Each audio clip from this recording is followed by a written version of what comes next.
Genesis chapter 37. Joseph's dreams. Jacob lived in the land where his father had stayed, the land of Canaan. This is the account of Jacob's family line. Joseph, a young man of 17, was tending the flocks with his brothers, the sons of Bilhah and the sons of Zilpah, his father's wives. And he brought their father a bad report about them.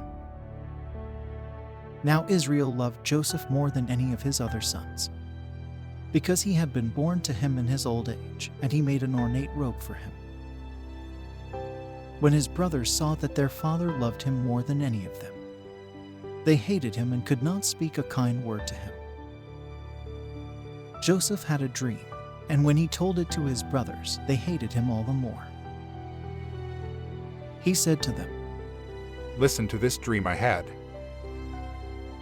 We were binding sheaves of grain out in the field when suddenly my sheaf rose and stood upright, while your sheaves gathered around mine and bowed down to it." His brothers said to him, "Do you intend to reign over us? Will you actually rule us?" and they hated him all the more because of his dream and what he had said. Then he had another dream, and he told it to his brothers. "Listen," he said, "I had another dream, and this time the sun and moon and 11 stars were bowing down to me." When he told his father as well as his brothers, his father rebuked him and said, "What is this dream you had? Will your mother and I and your brothers actually come and bow down to the ground before you?" His brothers were jealous of him, but his father kept the matter in mind. Joseph sold by his brothers. Now his brothers had gone to graze their father's flocks near Shechem. And Israel said to Joseph, "As you know, your brothers are grazing the flocks near Shechem. Come, I am going to send you to them." "Very well," he replied. So he said to him, "Go and see if all is well with your brothers and with the flocks, and bring word back to me." Then he sent him off from the valley of Hebron.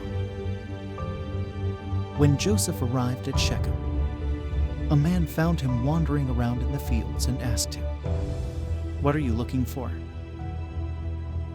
He replied, "I'm looking for my brothers. Can you tell me where they are grazing their flocks?" "They have moved on from here." The man answered, "I heard them say, 'Let's go to Dothan.'" So Joseph went after his brothers and found them near Dothan. But they saw him in the distance, and before he reached them, they plotted to kill him. "Here comes that dreamer." They said to each other,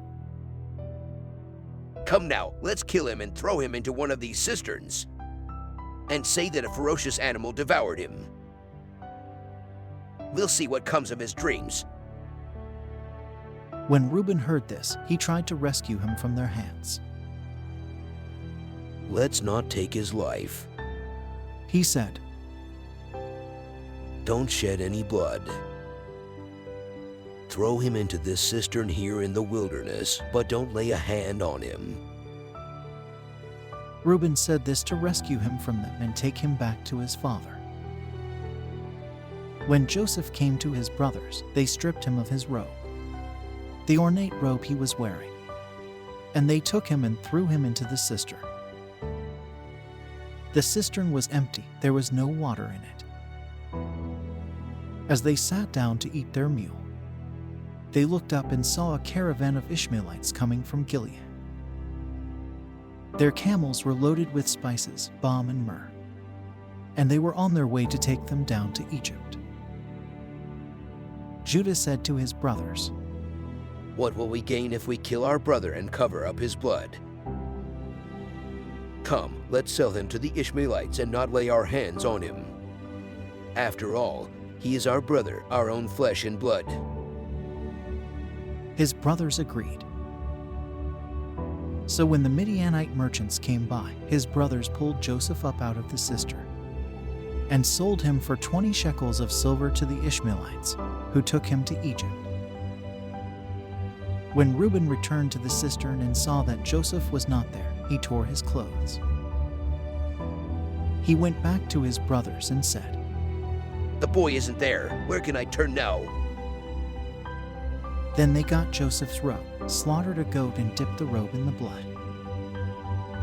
They took the ornate robe back to their father and said, "We found this. Examine it to see whether it is your son's robe." He recognized it and said, It is my son's robe. Some ferocious animal has devoured him. Joseph has surely been torn to pieces. Then Jacob tore his clothes, put on sackcloth, and mourned for his son many days. All his sons and daughters came to comfort him, but he refused to be comforted. No, He said, I will continue to mourn until I join my son in the grave. so his father wept for him. Meanwhile, the Midianites sold Joseph in Egypt to Potiphar, one of Pharaoh's officials, the captain of the guard.